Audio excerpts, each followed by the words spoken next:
Hi, I am Alma Cardenas, and I am the Program Manager for Microsoft's AI for Earth. Thank you for having me. Thank you for coming. AI for Earth, it's a program from Microsoft. What is it about? AI for Earth is about bringing technology to those that are working on environmental challenges. We have a tough challenge with the environment, so we think that bringing the best tool sets that we have, our AI technologies, we can help accelerate the resolution or solutions for environmental challenges. Mm-hmm. I saw on your website you have several projects there, and one I was looking at was called Sylvia Terra. Is it right? Sylvia Terra, yes. Yeah. I'm a tree hugger myself. Yeah. So this is about data-driven forestry. So it is about creating a high-resolution map of the U.S. of our forests. So landowners right now do need this technology to help them understand what trees need to be preserved. For example, for watersheds, for maintaining the biodiversity, and what trees are available to be lumbered.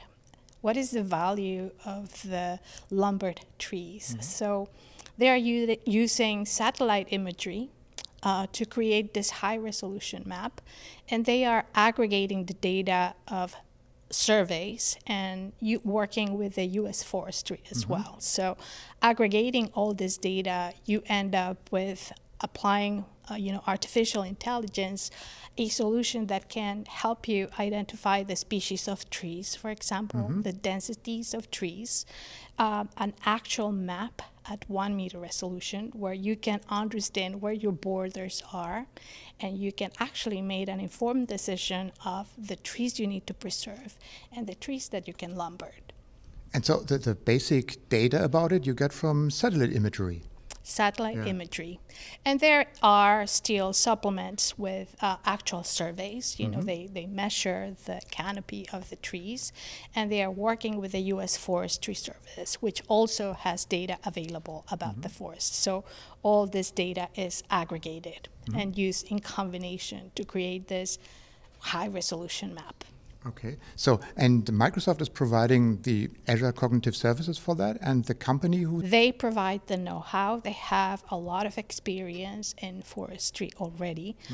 They are the experts in that area. We are just providing the technology for them to be able to create this deep learning methods.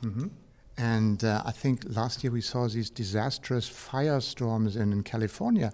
Is it something that can help to prevent this kind of fire, to do some precaution of that? Sure, that is the beginning of it. Understanding, where your forests are, what are the prevented fires that you can light up before to avoid that kind of situation. It is one of the solutions that could be used in the future to prevent fires. How can companies or NGOs come to the program AI for Earth? Actually, any type of organization can apply for a grant. We do this by applying for a grant on our website, AI for Earth. And what we need is a project proposal that describes what environmental challenge is going to be tackled and what AI technologies are going to be used. We believe that you need data to create a good AI solution, so we hope that when you apply for a grant that you have data.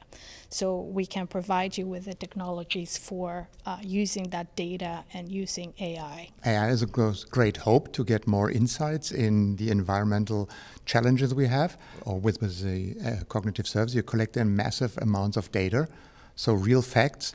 How do you handle with a world where governments said there is no global warming and nothing's happening? So isn't it a little bit disappointing? When it comes to understanding Earth resources, we are in an information drought, actually. We know more about the steps we take, the calories we burn today, than what we know of the earth we breathe and the water that we drink. So we need more information, and we need to use this information to help us monitor model, and perhaps manage Earth resources. Mm-hmm. You're today here in Berlin. Do you have any companies or NGOs from Germany participating in this program?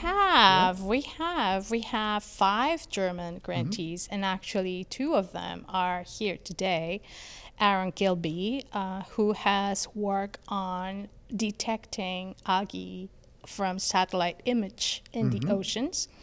And we have Dr. Mandel, who is working to provide a solution that can identify healthy plants for agricultural purposes, with a solution in India where they have very small plots of land and they cannot implement a big digital agriculture solution. So people rely on their phones so they can take pictures of the plants, upload them to the cloud, and that aggregates the data and enhances the model that can identify healthy plants from diseased plants. This is right here in Germany. Yeah, cool. So how can companies apply? Go to the website? What's the website? Go to the website, go to the grant staff on our website, and you will find there all the details. There is a sample proposal. You will need to put a Word document with your proposal. So it's a good idea to check the proposal that we have there as an example. And if you are able to articulate your problem and you can tell us how much Azure consumption you need for your problem, and you can tell us the data you have, it is likely that you will, get a grant. Alma, thank you very much for taking the time, and AI for Good. All the best. Thank you. We need more. Yeah. We need more grantees from Germany. So please, come on, apply. Thank you for the opportunity. Okay. Thank you.